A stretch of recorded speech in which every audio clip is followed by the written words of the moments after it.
Okay, all right. So we would begin the session now. I think we have a quite a substantial amount of people that have joined in already. Once again, welcome to today's technical webinar series, the one for February 2024. And again, our topic is basic methods for prospect maturation. And it will be presented by Mr. John Adeni, a technical team lead with Planoplex Limited. This is the agenda for today. So we'll pretty much start with the opening remarks, introduction of our facilitator, down to the webinar presentation. Then we'll take questions. There would also be gifts. So you guys should stay tuned, listen attentively, and you know, make sure that you are listening and get your questions ready. Also, finally, we would also have closing remarks and announcements as well. So I'll just dive right in. So a brief profile for Mr. John Adeni. Mr. John is an experienced geoscientist and trainer. He has worked on several fields in the Niger Delta Basin, the Chad Basin, and the Middle East. He is currently the technical team lead at Planoplex Limited, an indigenous asset management company. So I'll be inviting Mr. John to comment his presentation. So Mr. John, would you like to share your slides, or would you want me to share it for you? Okay, thank you, Adela. I prefer to share it from here. All right. All right. Okay. So you can go on and share now, please. Okay.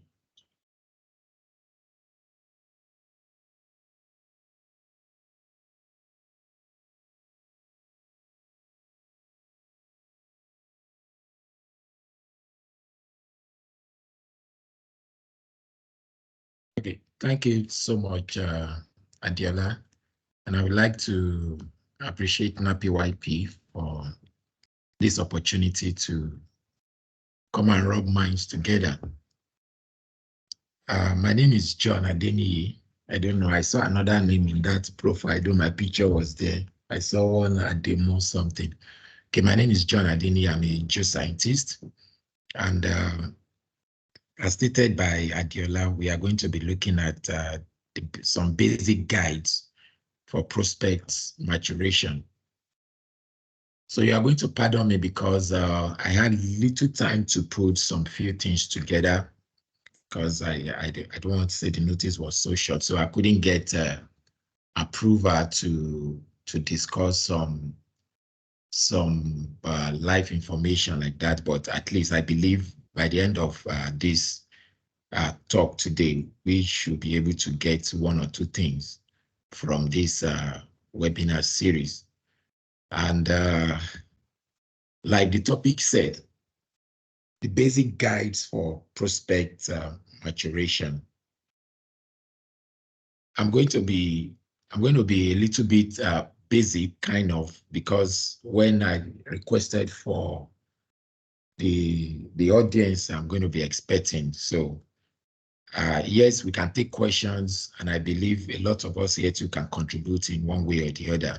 So, but I'm not going to be going so deep into some aspects, but I'm going to limit myself to just some basics that I personally have used over time to mature some prospects. I mean,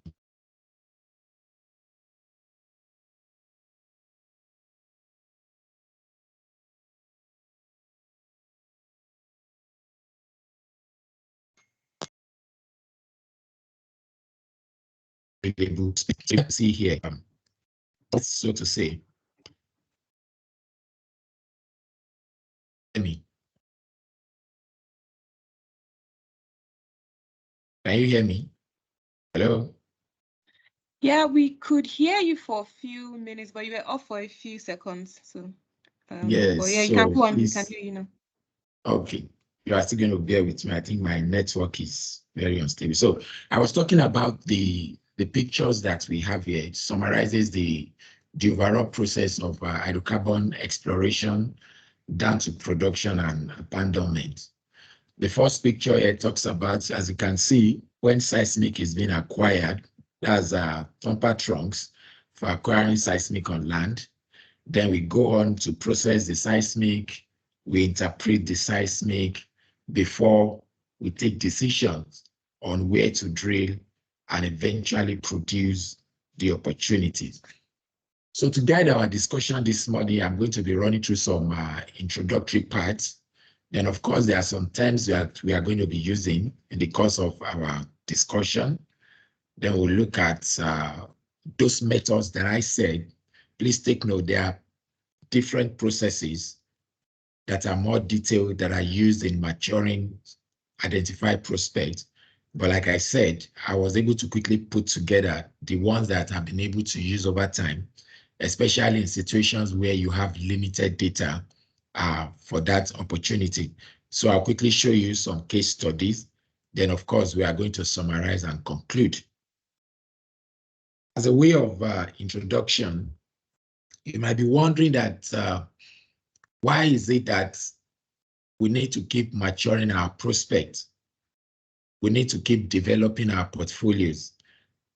The answer is simple, because energy companies will keep looking out for more opportunities. Because these opportunities, by the time they discover them, that is what will help them to grow their portfolio. And when I mean portfolio, I'm talking about when you the opportunity or the assets of a company or of a nation put together. That is what I mean by their portfolio. So they can tell you that, oh, this is what I have, or in other words, you can say this is how much money they have. So companies keep looking out for opportunities, and that is why there is need to always mature some of these prospects. And at times you discover that there are some companies that they initially have very large and undeveloped opportunities. They abandon them, but because they discover that they're actually running out of stock. Take, for example, company A that has a portfolio that has about 8 to 10 opportunities, but they've been able to develop just 2. Now, as time goes on, they discover that they are depleting the reservoirs in those 2 opportunities that have been developed. Then there is need to go back to the remaining 8 undeveloped opportunity. And like I said, these portfolios, this opportunity that organizations have or nations have, determine how rich they have. And, at times people used to look at the worth of a particular organization, energy company, when you look at their portfolio. And of course, frontier exploration is still shaping investment in Africa. Specifically, recently, there's frontier exploration that is also going on in Namibia. If you have time, I want you to go ahead and look through that. Then indigenous companies these days, especially in Nigeria, they are going back to reassess their blocks for other opportunities. For examples, we have companies that are going back to reacquire seismic in their blocks with better resolutions, reprocessing those seismic with better algorithms that could bring out other traditionally not very visible information. So these are reasons why we keep maturing our prospects, because we want to improve, we want to grow. It's not going to be a good thing for a child that was given birth to, and for years the child is not developing, the child is not growing. So also energy companies, they keep going back to reassess so that they can grow. Now, when you look at the word maturation is the process of development. Just like I said, it is a process. It is not just one thing that you are going to do.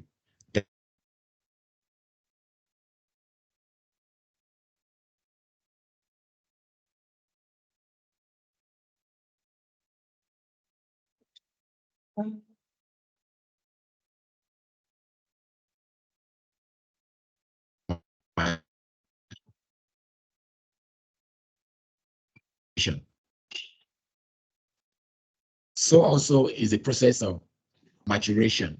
So it is a process of development that occurs when something becomes completely developed. Now let's bring it down to oil and gas fields or hydrocarbon fields. Now this maturation that we are talking about is the process of bringing any identified hydrocarbon opportunity. Now I'm going to be using opportunity because, you know, people talk about lead, prospect, they use them interchangeably and the like, but I'm going to be talking about, I will be calling them more of opportunities. So what you do to bring identify opportunity into food development is maturation. And all exploration conscious, all growth conscious companies, energy organizations are involved in maturation. When companies sit down to put together their work program, they want to look at what they can develop to add to the existing values that they have. Like the picture you have here, you can see you have the discovery stage where you start to ask yourself about the fact that, okay, where is this field? What are the things that are giving me clue that, oh, there are opportunities here? Then you go ahead to check what the reserve is. How much of oil and gas do I have in this opportunity? Then that will inform the kind of development you are going to put in place. What production facility am I going to use? What kind of design am I going to use? Remember, bearing in mind how to save costs and also to be safety conscious when you are doing all these things. Then, of course, you start to talk about production. How much can I get out of this opportunity? And eventually, at the end life of the field, you have to abandon. So it's not going to be complete if we are talking about leads, prospects, maturation, and the likes, and we don't define what a petroleum play is. So I'm going to bring it from petroleum play, we move to hydrocarbon leads and a prospect. Generally in geology, when you talk about a petroleum play, we are talking about a group of oil fields or prospects that are in the same region. Now, they are in the same region because they are controlled by the same set of geological circumstances. You find a field, you find a prospect in the same area, and as you see them in that same area, there's similarities in what controls them geologically. That is a petroleum play. Now, when you talk about hydrocarbon leads, now a lead will indicate that there exist hydrocarbon traps in the subsurface. So a lead is like a clue that is giving you some sort of pointer that, oh, there could be traps in the subsurface. And now when you identify these leads, of course, there's going to be need for further exploration. There's going to be need for further studies to understand that, okay, this intuition that I'm having as a result of what I can see, let me go ahead and understand what exactly is happening. Okay, so in order for us to be able to classify this lead as prospect, there had to be a significant amount of geological interpretation, seismic investigation, and other things that will help us confirm that, yeah, this lead is not misleading us. Okay, so now after that confirmation, you have a prospect. Now, this prospect is a potential trap which geologists or geoscientists believed may contain hydrocarbons. Now, before this can become a prospect or before you can make it a drillable prospect, a significant amount, just like we said for hydrocarbon, of both geological, structural, and seismic investigation must be completed, must be done. And what I'm going to be showing this morning are just few out of the methods that I personally have used in my career to quickly evaluate and eventually grow, develop the prospect. Please just give me a few minutes. Right.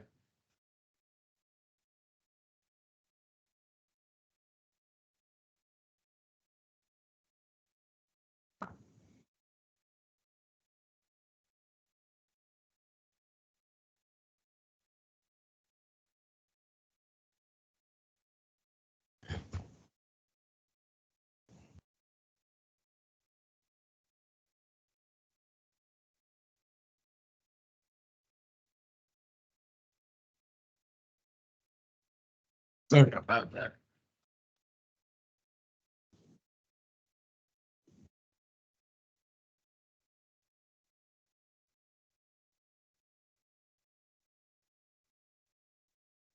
Sorry about that. I'm trying to switch my internet so that the I'm trying to switch my internet so that the e-coughs won't be happening again.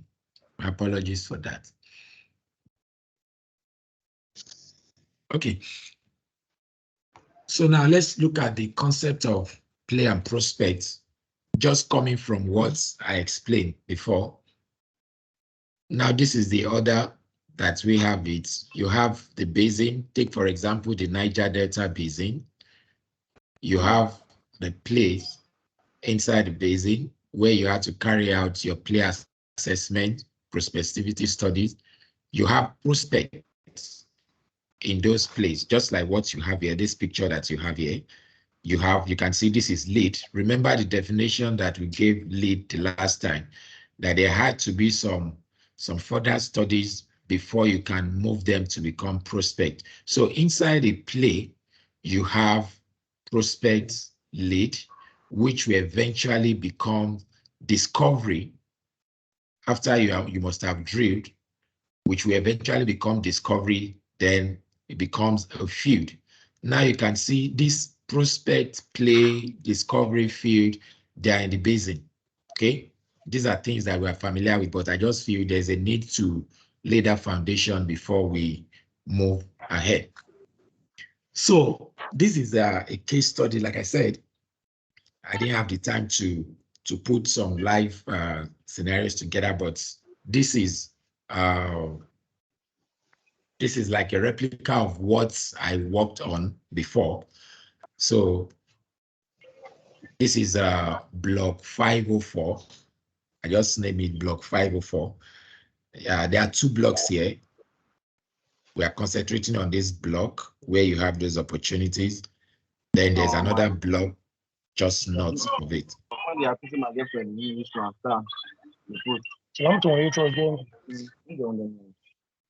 Hello?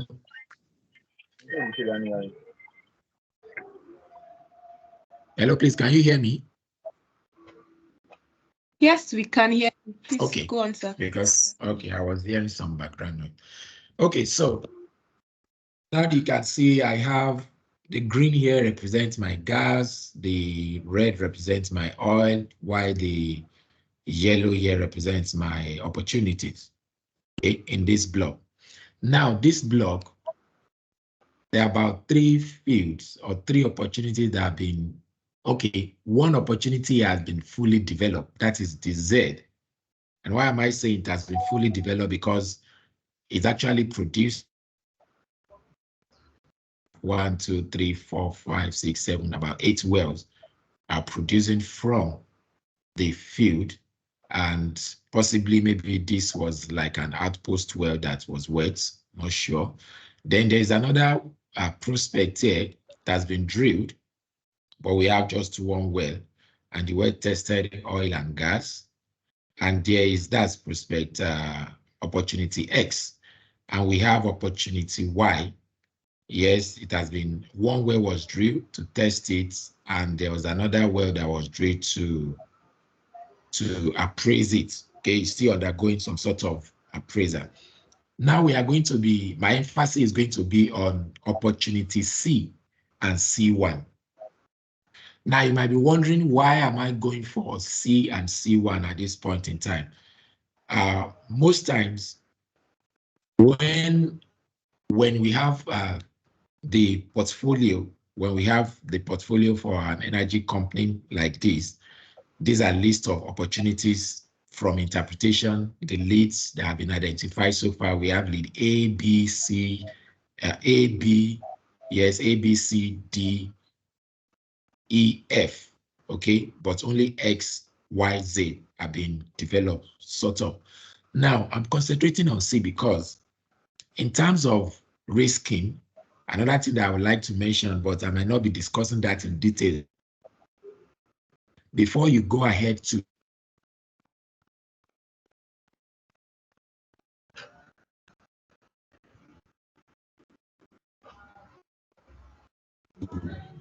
set down that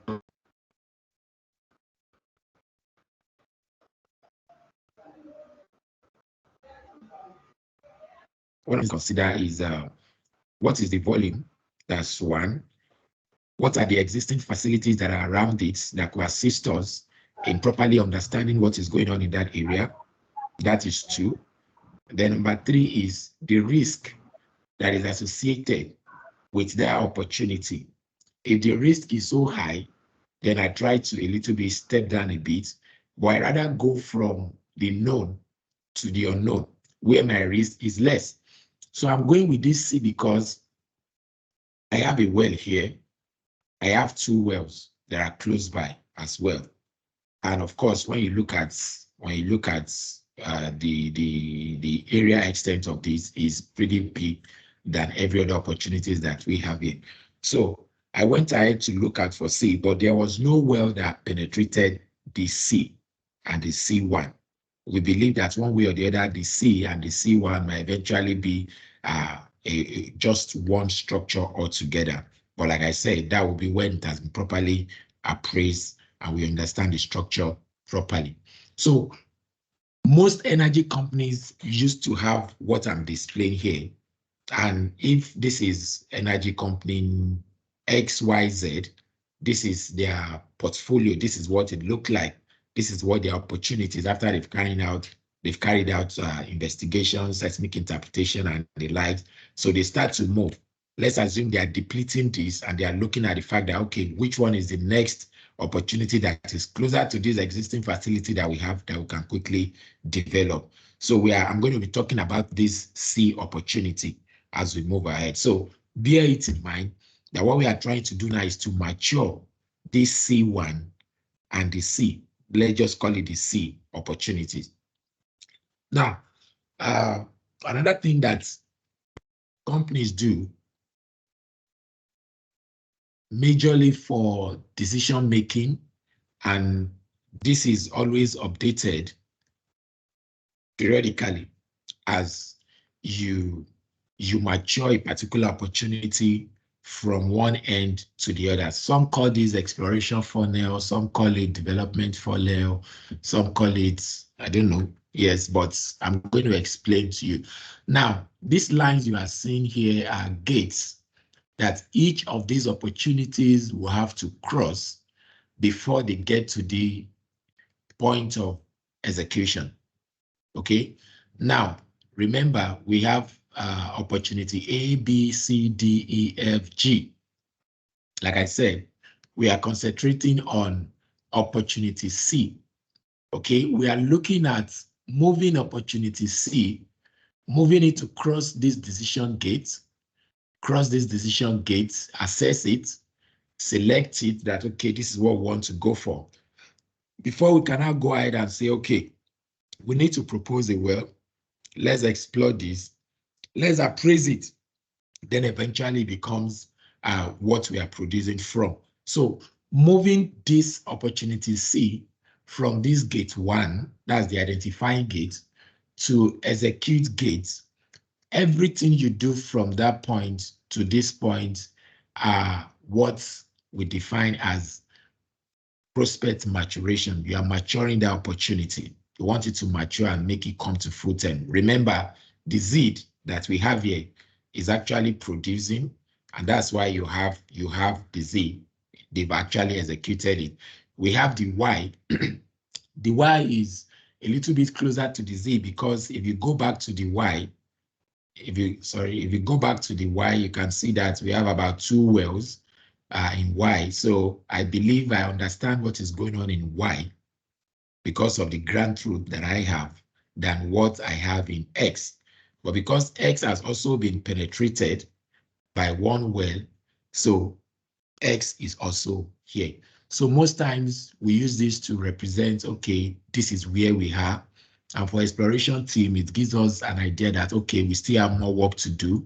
We still need to move D, E, F, G. We need to move them up to this execution stage. So this looks like a summary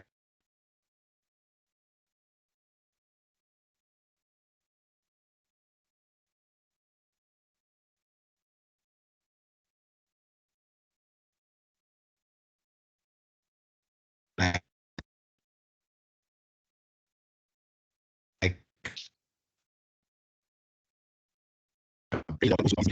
opportunity.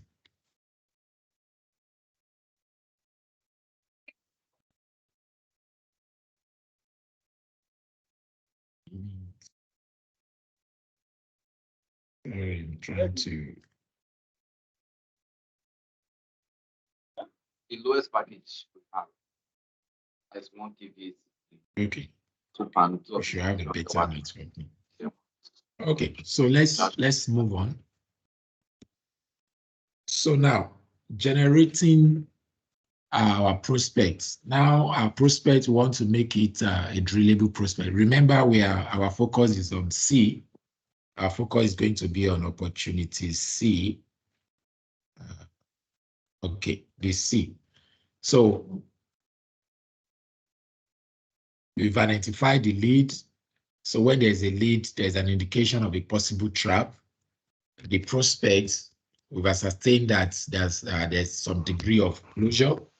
And to convert that to a drillable prospect, other studies and some prerequisites will have to be met to risk that prospect, understand what is involved before we go ahead to say, okay, this is what we want to do. So this is an example here. I'm going to be talking about these 3 levels for the prospect C. So we're able to identify that, okay, there could be possible closures in between, like a host closure that you have here, closing, but eventually is actually closing against these major faults at this end. So I have level 1, level 2, level 3. So I was able to identify these from panning through my seismic, understanding what the geology of the area is all about. So that gave me a clue. So from interpretation, okay, from interpretation. So like I said, one thing that I do, that I use most times, especially when I don't have access to enough data, is seismic attributes. Okay, I rely on seismic attributes because I have limited data, because one way or the other, it's going to give me a quick information of what I'm looking for, and it's going to help me to make some informed decision. So seismic attributes here, I used it upon it to understand what the structural framework is, which is what you can see. So I have an idea of, okay, this is what the framework is going to look like. So if I'm going to be looking at where my closure is going to be, this is where it should be. That is how it should be. Now, in maturing prospect 2, you are going to carry out the mapping of that subsurface. Apparently, there's nothing you can do as such. You can't compute your volume. You can't pinpoint area where you think you can site wells if you don't have the subsurface representation of what you have seen on your seismic. So you interpret that, and the confidence of interpretation also matters. And the confidence of interpretation depends also on the quality of the seismic, or the quality of the well information that you have, the quality and the quantity of the data that you have. Now, mind you, some of these things, you are going to consider them when you are risking those opportunities. Consider the quality of your data, you consider the quality of your mapping, you consider the quantity, what information do I have? But here I'm assuming I have limited information. As a matter of fact, that opportunity has not been penetrated by any well. So I need to make use of what I have at my disposal. So I interpreted the levels. That's level 1, 2, 3. Now, still on seismic attributes. There are a lot of attributes that can be extracted from the seismic. They can be computed, they can be extracted, and they are going to give information about some things that are going on in that particular area that traditionally you might not see them. So over time, I've relied on this to some extent but like I said, your attribute also is a function of the quality of the seismic. So you might not get the desired results if the quality of the seismic is not fantastic. Okay, so I want to take note of this area. So this was a neural network that was applied on this level to understand what distribution of Fashi could be. Okay, this was a very quick unsupervised neural network that was done. Then the energy attribute was also applied. Okay, that energy attribute talks about, it brings out area where you have relatively high amplitude, which could serve as, okay, could there be a bright spot there? Could there be any other opportunities and the likes? Remember, this is after interpretation, and I'm probing further to understand why is this place going to be different from others. And generally geophysics look out for anomalies, okay, something that is different from the general thing that is obtainable. So I begin to ask myself, why is this place isolated this way? Okay, so I probe further. Then I went ahead to also apply the direct hydrocarbon indicator identifier on each of those levels. And these are the results. Okay, so it's giving me like a pointer that, okay, something is actually going on here. Why is this place like this and this place is not like that? Okay, so these are the things that the seismic attribute had helped me to do. Now, just follow me. I've talked about the neural network attributes. I've talked about the energy attributes. I've talked about the DHI identifier attribute. Those are three things that I've done on the identified leads in order for me to be able to make some informed decision and say that, oh, okay, I think one way or the other, I'm convinced with this level of this information that I have. So I didn't stop there. I also went ahead to carry out spectral decomposition. Now, the spectral decomposition now is bringing together three different attributes. When I say three different attributes, I'm looking at three different frequencies at this point, like what you have here. I call them the RGB blending. You have the red, the green, and the blue. So applying this, now each of these frequencies will make visible any information that correspond to that frequency will be more visible at that level. But when you bring the three of them together, that's blending the three together, you are going to see what the information is going to look like. So this is telling me that something is actually going on here. And how do I know that? This geo body became visible after blending those three attributes together. I don't have those information here, but this is the area that I have there. So I had to isolate that area and further understand what exactly is going on. I did not stop there. I went ahead to carry out attribute cross plot. Remember I said the spectral decomposition, I plotted, that was applying three different frequencies. So I went ahead to plot these three frequencies against each other. Okay, let me see the variation. And this is the result of what I have. Remember, I don't have any wells in this area. The well I have are just nearby wells that I can use to infer. Okay, now plotting my 13 frequency against my 23 frequency, I discovered that the concentration that might be present in this extracted geobody are like two. So I use this red line to demarcate that, okay, I have high concentration here, I have low concentration here. What could this concentration mean? It could be anything. It could be mixture of dry gas, wet gas, it could be oil, it could be condensate, it could be gas. But I know that furthermore, from what I saw on seismic after carrying out energy attribute analysis, the DHI identifier analysis, the spectral decomposition, then cross-plotting those attributes. Now, I'm convinced to some extent that, okay, I have two concentration within this opportunity C that we're looking at.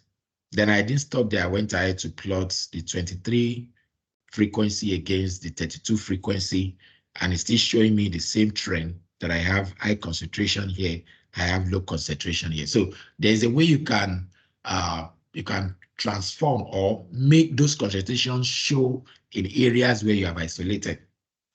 So this green portion is the concentration 2. That is area where I have very low concentration.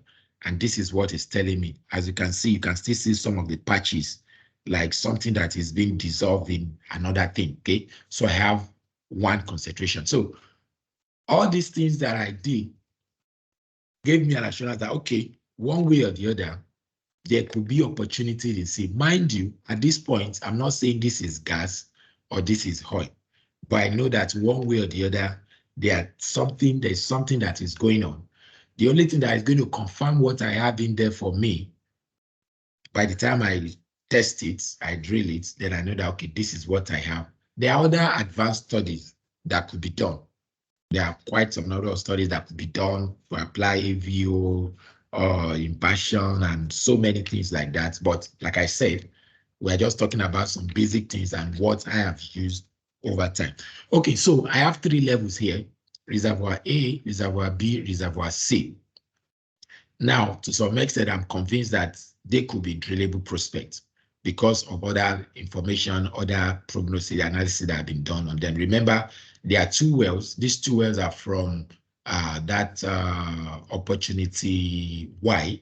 There are 2 wells, and there's another well that is wet that's not producing from that Z field Z. Okay, so I have this level, I have this level, I have this level. So I go ahead to look at what can I do. Another thing that I use to do, even though there are guys that are going to do the well planning and the likes, is the compilation map.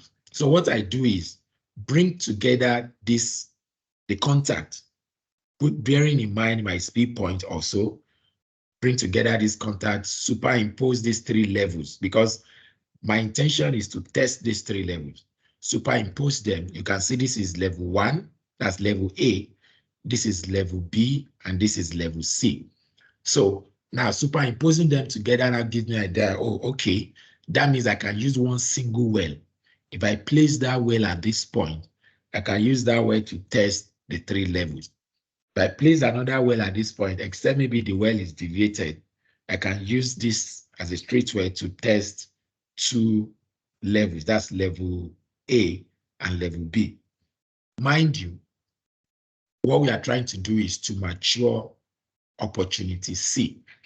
And for it to come to full maturation after necessary testing studies, then you have to do what? You have to drill. Like I said, these are just like notional well locations, okay? Because eventually you have to still work with the well guys to look at, okay, this is how we can. So I just put together these cartoons. These are existing wells. Okay, that tested other places. Now this is this block now. These are the 2 proposed wells, that's IJ. So I intend to say, okay, if I can have 2 wells, it depends. I can just have just 1 slot, come down this way, then re-enter, and then deviate a little bit to test other opportunities. So having done that, that's the process of maturing C. I was able to select C. You can see C was here before, but eventually now C has moved to this place.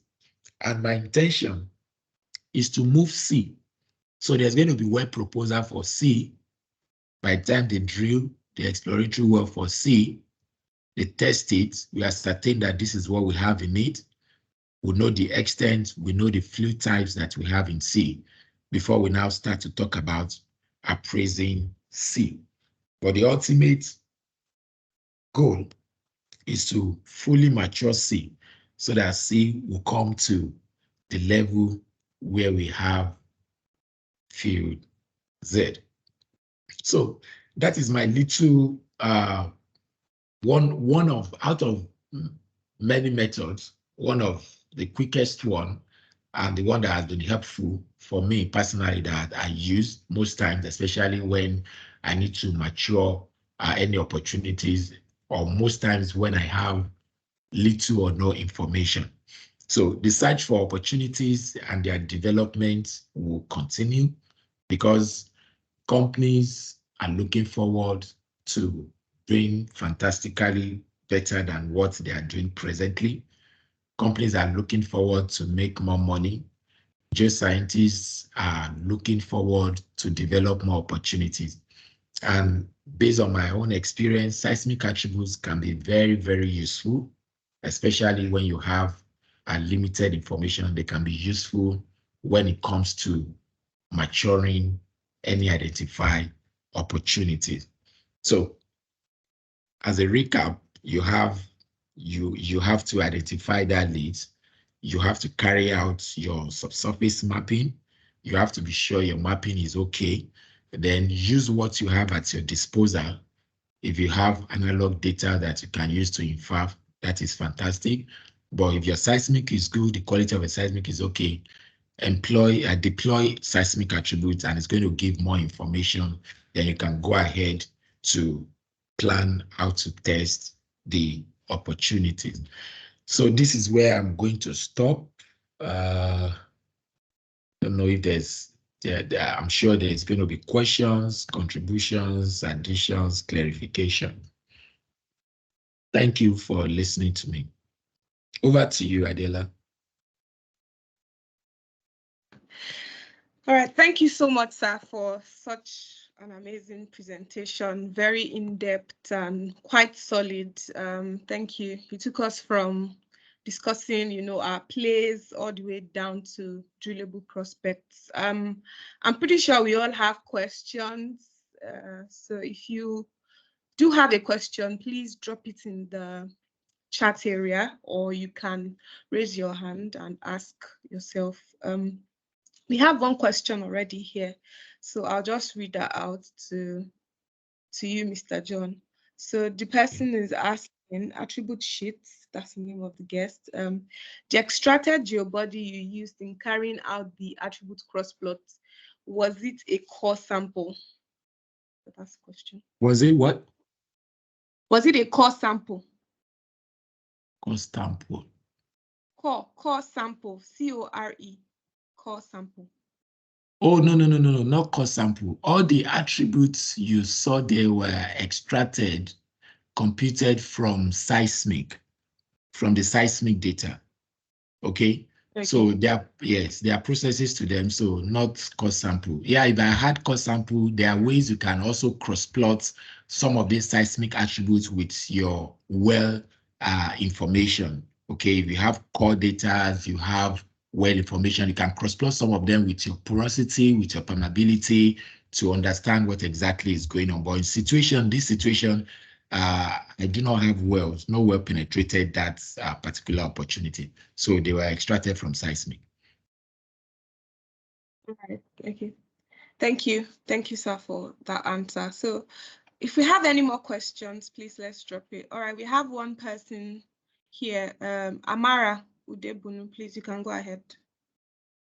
Okay, good morning. Thank you very much, sir. Wonderful presentation. I just need clarification in one of your slides where you showed us XYZ and some other prospects in the area. I don't know if you can go to that slide. Hey.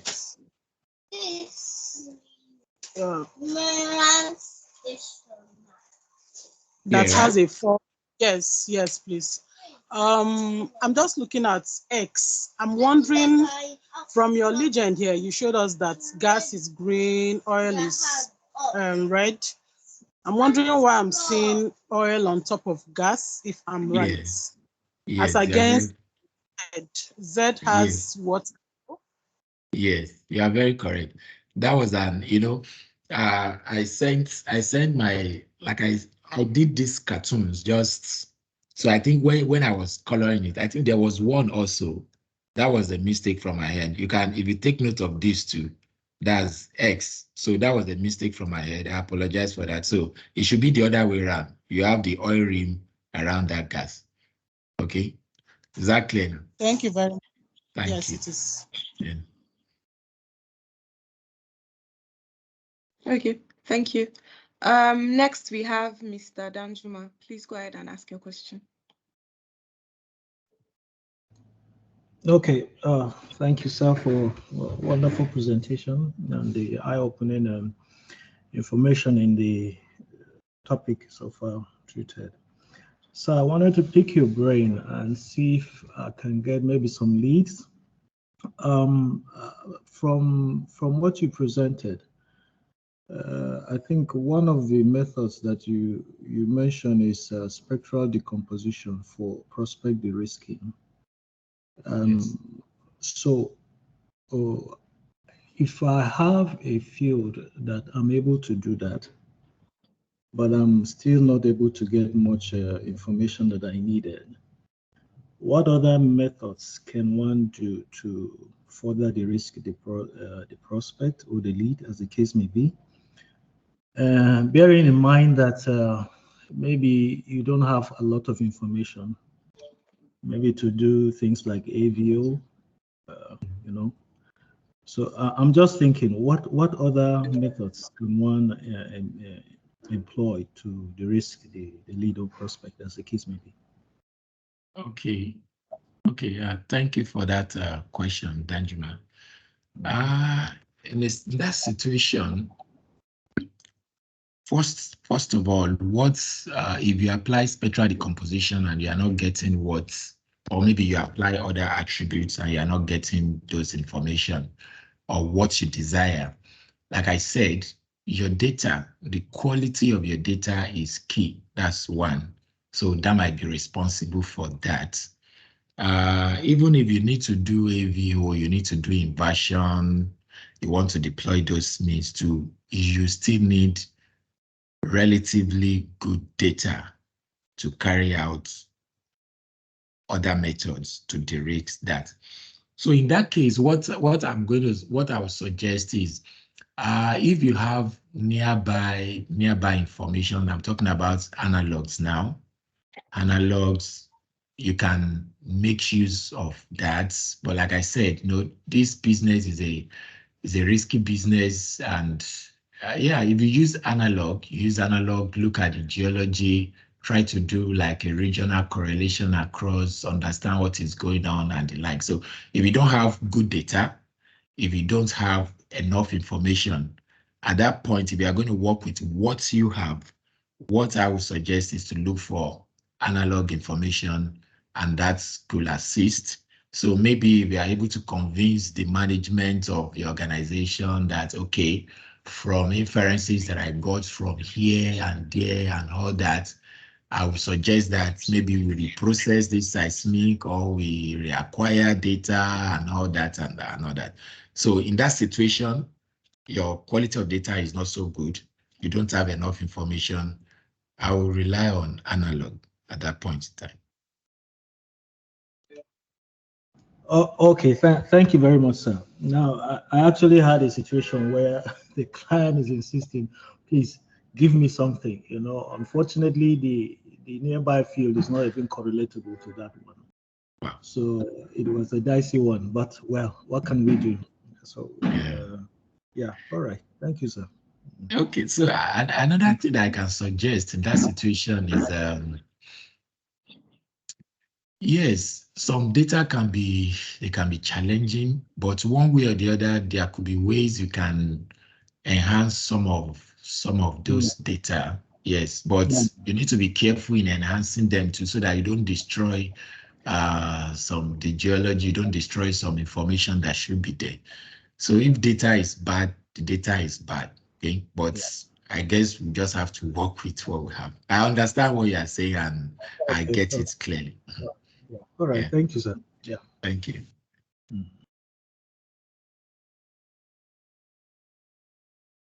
Okay, thank you very much. We have one more person raising their hand. I can't seem to see. I think he's Michael. He was raising his hand earlier, but I think he's down. So maybe he's not asking anymore. Anyways, we have more questions in the chat area. Hello? Hello, can you hear me? Yeah, is that Michael? Yes. Okay, please go ahead. Ask your question. Yeah. Okay. So as a follow-up to the response to the first question, I would like to know if for instance you have core data from a nearby well, can you cross-plot the petrophysical properties from that core data with the seismic attributes obtained from the prospective or lead area? And then if you can do that again, what's like the allowable limit? How far away can that well with core data be for you to be able to use it with confidence? Thank you. Okay. Yes, very well. You can, the example I showed here, was attributes versus attributes cross plot. Okay, so in that tool that was used, there is attributes versus well data, well information. So you can actually cross plot that seismic attributes with your core information, your permeability, your porosity, your sorting, your grain sizes, and the likes. You can do that. Now, in terms of allowable distance, okay, so when we're talking about nearby wells, if you look at what I have on the screen now, so the allowable data depends on what do you have. Now, the farther away your well is from where you are extracting your attribute, the more risk you are bringing in, okay? Because if your well is far away, for example, let's say I want to cross-plot well information from X. Let's assume I don't have any information from this well here and the well in Y. Let's say the only way that I have that I need to cross-plot with C1 is the well that was drilled in opportunity X. So take a very good look at that distance, even though this wasn't drawn to scale. If you look at that distance, you are going to agree with me that for you to infer or cross-plot the attributes you have here with this, a lot could be happening from here to here. So when you are risking that, you have to put a caveat that, okay, even though this is the only well information you have, but this is the distance from. So I'm not going to say this is like so meters of well should be away from it. We are talking about what you have at hand. If this is the only well that you have, I remember working on a project. It's a pure exploration project. We don't have single wells. And you will not believe that because the only well we had then, we're trying to correlate. Let's even see which sound. That well that we used was actually outside that country. Just take, for example, we're working on a block in Nigeria, maybe that is between Nigeria and, let's say, Cameroon. And the next closest well we can use at that point in time is another well in Cameroon. Okay, so I'm not going to say there is a standard, okay, this is the maximum, if that's the well you have at that point in time, but the caveat had to be there that this well is so far away from here. And the truth is, it is too far at times. You know, geology is not, a lot of things could be happening here. So many things could be happening, stratigraphy, structural, and everything. So it's not going to be good for your well to be too far, especially in terms of this attribute cross-plotting. Okay, but if it is for the purpose of correlation, you want to understand continuity of sands and the like, yes, you can still make inferences from wells that you have. I hope that answered the question. Yes, very well, sir. Thank you very much. All right. Okay, thank you. So we have more questions in the chat area, so I'll just be reading them out one by one. So the first question from Uduba Chimeze, Sydney. What defines a field on a block? Because I can have more than one field in a block. So that's his question. I hope you got that, sir. Okay. What define a field?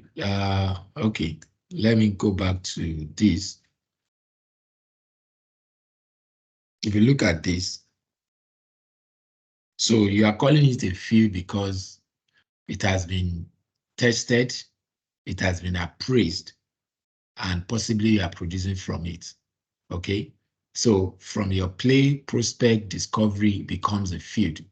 And that's exactly what we have here. You can see this is in this block. Eventually, by the time I drill more wells here, it becomes, here's a field. I drill more here, it becomes a field. All these ones that you have them in yellow, by the time you drill wells, you are sure you are testing them, you are producing from them, they become a field. But they all have to go through that process. You have to mature them to become a field. So you can have more than one field in a block, just like what we have here. Yeah. All right, thank you. So the next question, Apart from using the seismic attribute method, is there any other method that can be used for prospect maturation? Well, like I said, there are other methods. You can employ the inversion, you can do the AVO, there are quite some number of methods. There are serious, virtually now there are so many things you won't be able to separate from technology these days, okay? There are new methods that are coming up now that, you can develop programs, you can train data like the neural network that I talked about, you can use that. But all those things, after you have done those things too, you still have to drill your well. You do all those things so that you'll be safe when you are drilling your well. Okay, you don't go and the cost of drilling a well is not cheap. It's not cheap. We're talking about between 20 million, 30 million dollars. Okay, so you don't want to just go and drill a well and there's nothing in there.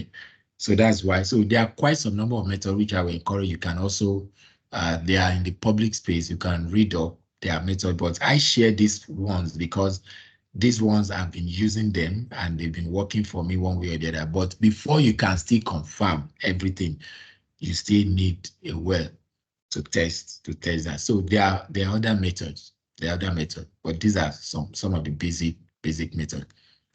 Somebody requested I put on my video. Hey. All right. Thank you for your response, sir. The next question from Ope Solomon. Please, sir, can you throw more highlights on the drilling prospects where we have 3 points overlapping each other in the diagram? I think he's referring to one of your slides. Okay. Yeah, okay. Here, just pardon me, like I said, I was drawing this cartoon just early this morning so that I'll be able to represent. So here, if you look at, this is like what was brought forward from this seismic. If you look at this fault, right? These are maps. Okay, let's assume these are maps. Okay, so okay, maybe what I should have done is to put a line of section. So this is from north to south. So this is running, let's say this way, because for it to come this way, you have to see this fault. So a minute, please. So let's say this is running this way, okay? Almost north to south. So you are moving from north to south. So this is north here. So this shows that this block here have been tested, okay? They've drilled well here, okay? But this is our opportunity we are looking at. As you are moving from north, you are going to the south. So closing behind this fault is this. So I need to test this, okay? So these two wells that I put proposed well, remember I said these are like notional. Okay, as a geologist, even if you are not the one that is going to plan the well and all that, you need to have an understanding that, okay, if you do it this way, and it's going to be helpful to whoever is going to be planning the well, the drillers and the likes, okay, you tell them this is how. So these levels are level A, this is level A, B, C. Sorry, I forgot to leave it. So this is level A, B, C, as you can see, the color. Excuse me. So this is level A, B, C. Okay, this is the deepest. Okay, so I'm using this level here. That's this well I, as you can see, if I'm drilling a straight well for well I is only going to intercept level A and level B. And that's why I stopped it here, even though I can still go down, okay? So I went back to re-enter that same, through that slot, through that well, instead of coming here, having another slot, let me re-enter and I know that at least I can save cost. Then I deviate a little bit. I drill level J. I drilled well J. So that well J now was able to test this shallow, this mid, and the deep.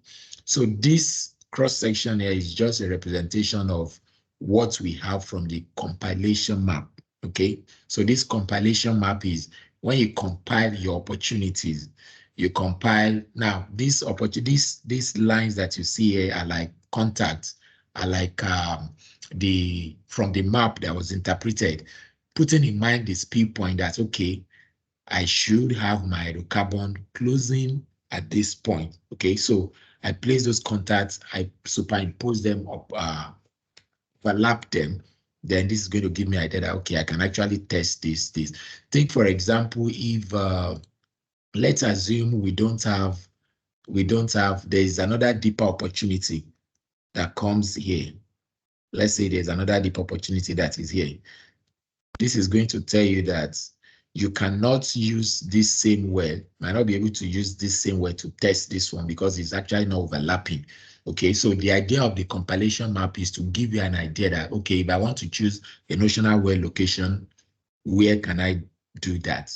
Okay, and we try to test as many levels that we can so that, okay, we have understanding of what is going on in the subsurface. So this is just a cartoon to represent what we have here. So I don't know if that answered Solomon's question.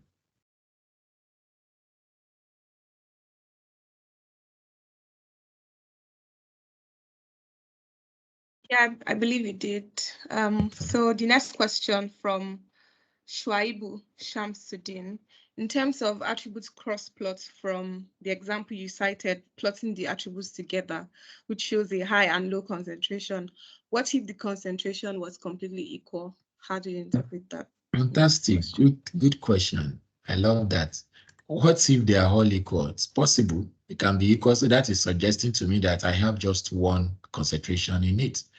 I've done attribute cross plots on some opportunities before that. I have very well distinct 3 different separations.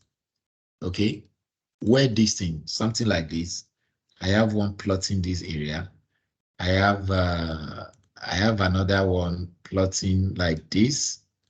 Then I have another one that seems to, sort of, okay, like you have it that way. So you can have just one concentration. So that is telling you that, when you can't see clear distinction, even if you look at this, you can't pinpoint that this is the exact point where it stopped, okay? That's where it stopped being highly concentrated, okay? So you can have just one concentration from your plots, and that's the essence.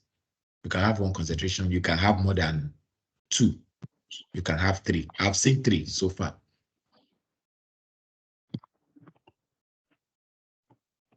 Okay. All right, thank you very much. I don't think we have any more questions. Okay. Please, if you have any question, you can still raise your hand and ask before we move to the next session, next part of the session. Any questions, any other? Okay. Okay, Amara, please go ahead. Okay. At the beginning of this presentation, I was really hoping that you would throw more light on risking and ranking of prospects, but I don't know. Yes. Okay. As a matter of fact, I have some backup slide, but I intentionally don't want to talk about it.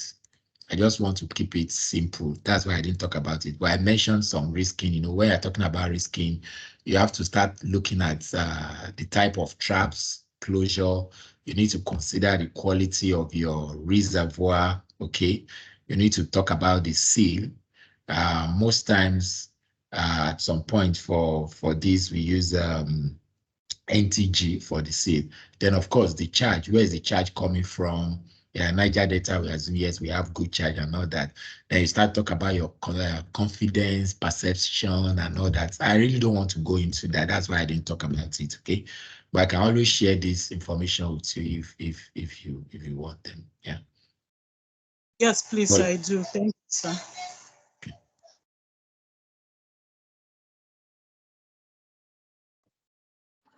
All right, thank you. So I don't know. John.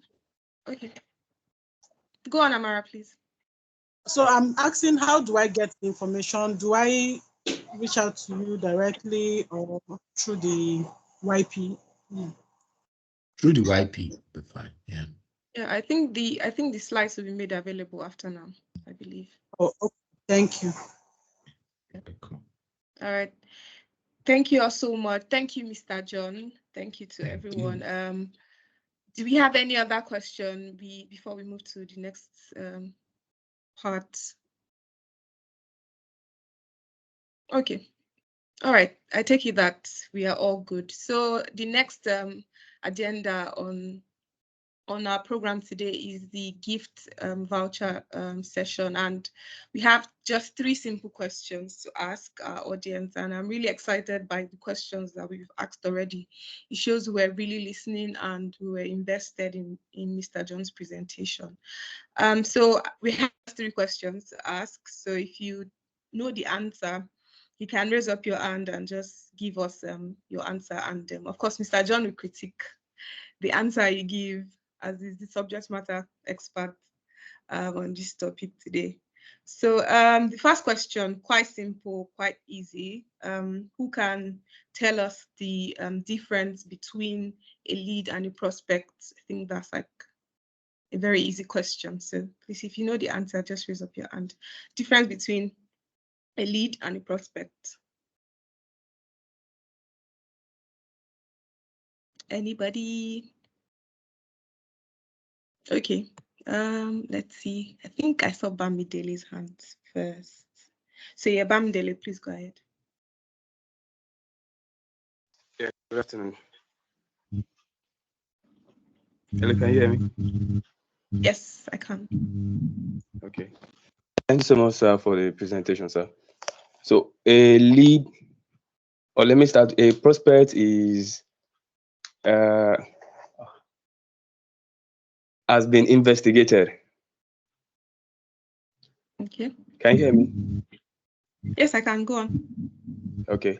Then a lead has not been investigated. Let me just put it basic.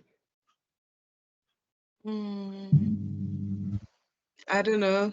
Is that all you have for that answer? I'm not sure that answer is solid for me. Yeah, let me.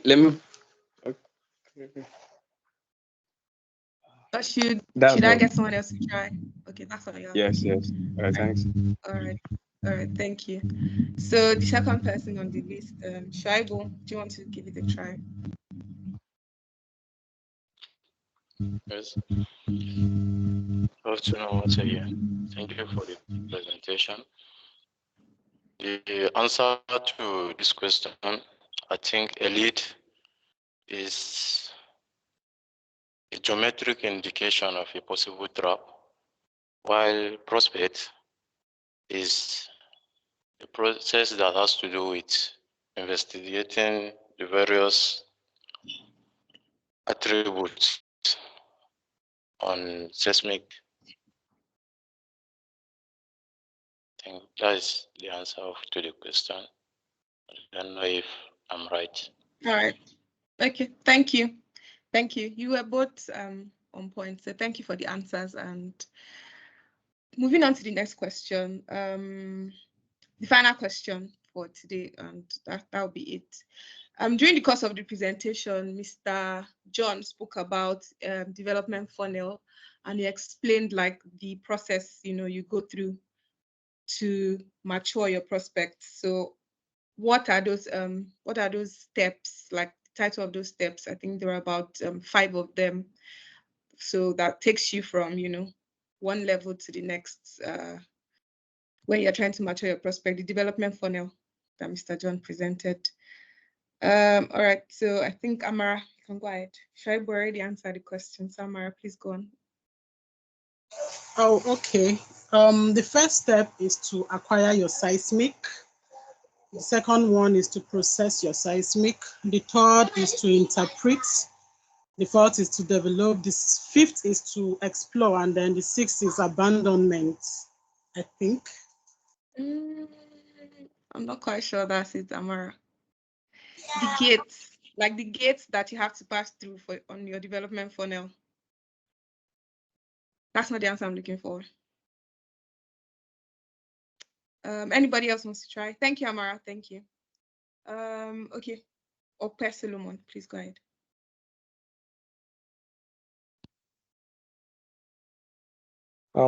Okay. Where should I run? Hello, can you hear me? Yes, I can. Okay. The prospect maturation, he talked about the identification, the access, and the selection, appraisal, and then execution as the processes. You're on point. You missed one step. Just one more step you missed. Is that it, Solomon? Do you want to give it another try? There should be 5 of them, 5 gates. I think that is what I can remember: the identification, the assessing, the selection, appraisal, and then execution at the last point. Okay, great. You didn't mention appraisal Hello? first. Defining. So yeah, that's fine. So you got the question. Ope Solomon. Thank you. Thank you. Yeah. Thank you very much, everyone. For our winners today, you just send your phone number to Mr. Ogenero Silico, the public secretary. Just chat him up for your prizes. That would be Shaibu Shamsuddin and Ope Solomon. And I think we could actually give consolation prizes to Bamidele and Amara as well. So all 4 of you, please just reach out to Mr. Ogenero for your gifts. Thank you very much. We've come to the end of today's technical session. I'm pretty sure we all gained a lot, like not 1, not 2, gains from this presentation. And I would like to thank Mr. John Adeni for such a succinct session today. All right, I'd like to make a few announcements before we go. So give me a moment, please, to share my slides. Then we'll be done for today. Thank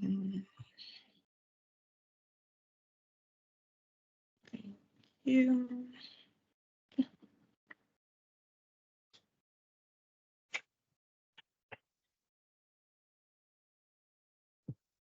All right, so we have different YP events coming up in the next couple of weeks in this month of February. So we just concluded our NAPE YP technical webinar.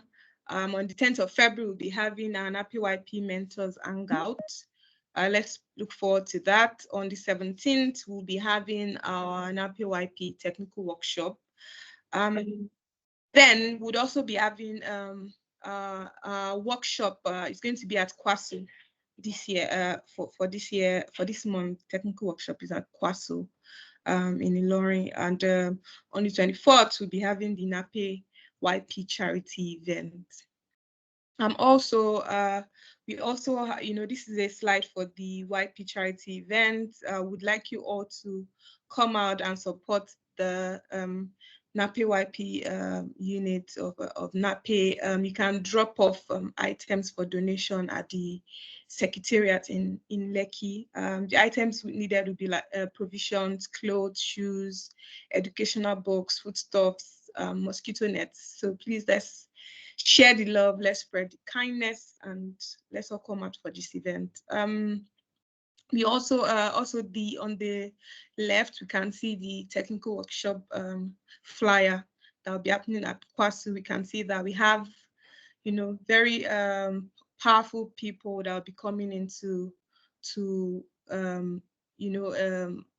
take charge of this event, and I don't think I would want any of us to miss it. It's going to be happening on Saturday, 17th of February by 10 a.m. prompt at Kwasu.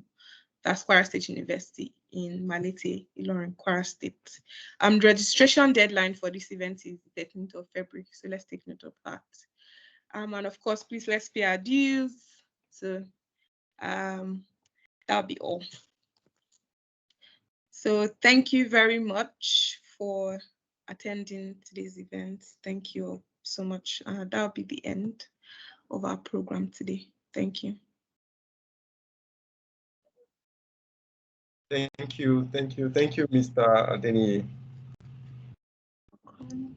Thank you, guys. Thank you, everyone. Thank you so much. Thank you, everyone. Thank you, Mr. Denny. Thank you. Thank you for the presentation, sir. And thank you for every facilitator. Thank you for the lecture. I really appreciate it.